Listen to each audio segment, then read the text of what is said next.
going to talk about layering systems and what to wear in the wilderness.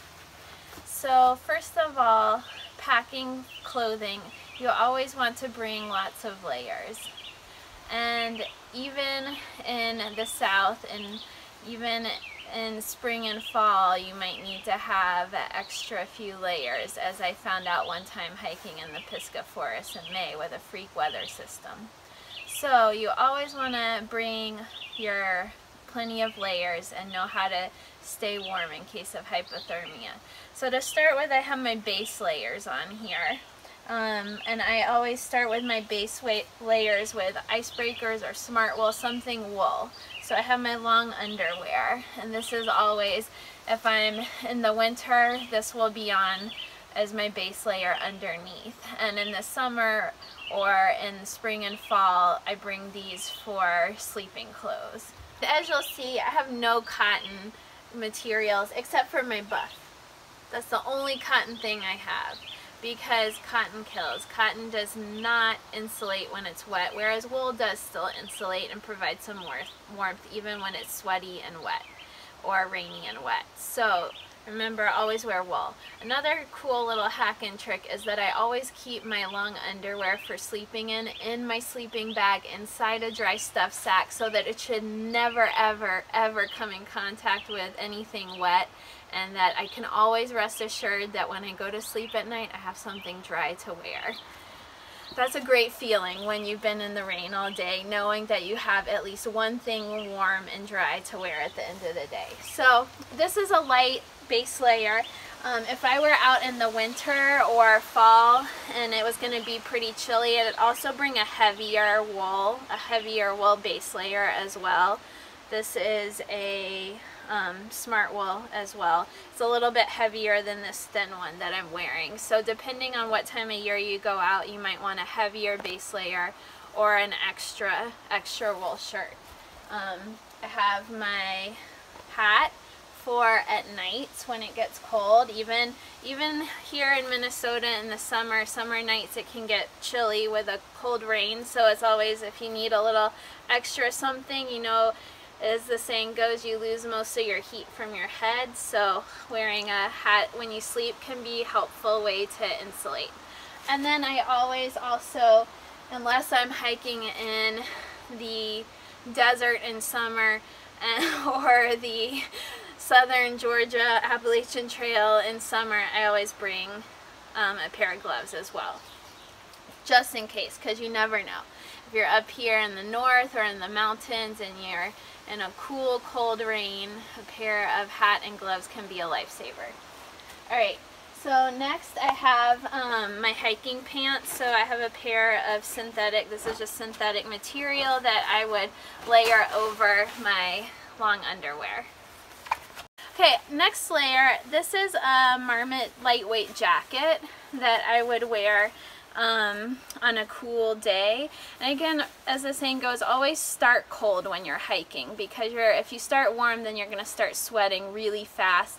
And the worst thing when you sweat through your clothes, and then all your clothes, you get to camp and all your clothes are wet, and you cool down and you start getting chilled because all your clothes are sweaty. So always start cold when you're hiking. You might start in a light shirt, or if it's really cold out, a lightweight jacket. And I'm going to give a plug to Marmot here, because through my varied experiences, I've discovered that this is a great mosquito resistant material. You know, one time I wore a wool sweater in the Wind River Range in the summer, and those little stinker mosquitoes burrowed through my wool sweater and bit me. But I think this is a pretty mosquito proof. It's slippery, so those mosquitoes can't latch on to this material. Props to Marmot.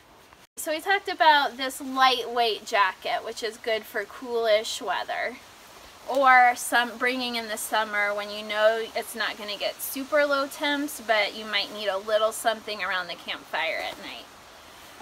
Next is my more heavier puffy jacket, and you know, I think it's marvelous now, all the down jackets and synthetic jackets, because you can pack a lot of punch for but not very much weight. I've worn this even this winter skiing. I wear this wool layer and then a shell on top, which we're going to get to next. So great new synthetic and down materials that are lightweight available that keep you pretty warm to pretty low temperatures. Probably wouldn't wear it in the middle of winter in Canada, but it's a good warmth layer, a little extra there. Okay, next is rain shell. So got my Arc'teryx rain shell here. So this, I could, if I'm even in snow, light snow, I could layer this rain jacket on top of my down jacket. So this would be my waterproof shell, and that would provide the warmth, and this provides another layer of insulation.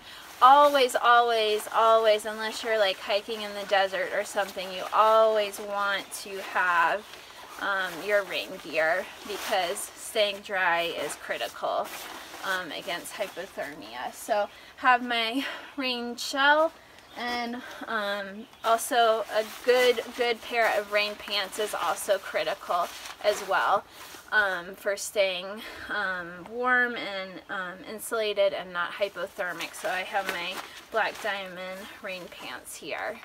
Alright, and here's my Smartwool socks.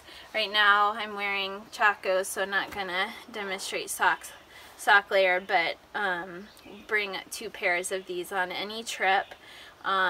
Nowadays, they tell you at the stores that you don't need a liner sock typically with Smartwool socks, so I don't wear liners anymore, just Smartwool. And same as my long underwear, I'm keeping 1 pair of long underwear that I know I'm not going to use in my sleeping bag until I sleep. I do the same with socks so that I know that I can always have dry, warm feet at night, and that's the best feeling in the world after hiking or canoeing all day in the rain. Sometimes instead of wearing my hiking mid-layer, hiking pants, I will wear long underwear. If it's a really cold day, or I'm even skiing, I might wear a base layer of wool and then wear this as my shell over the wool.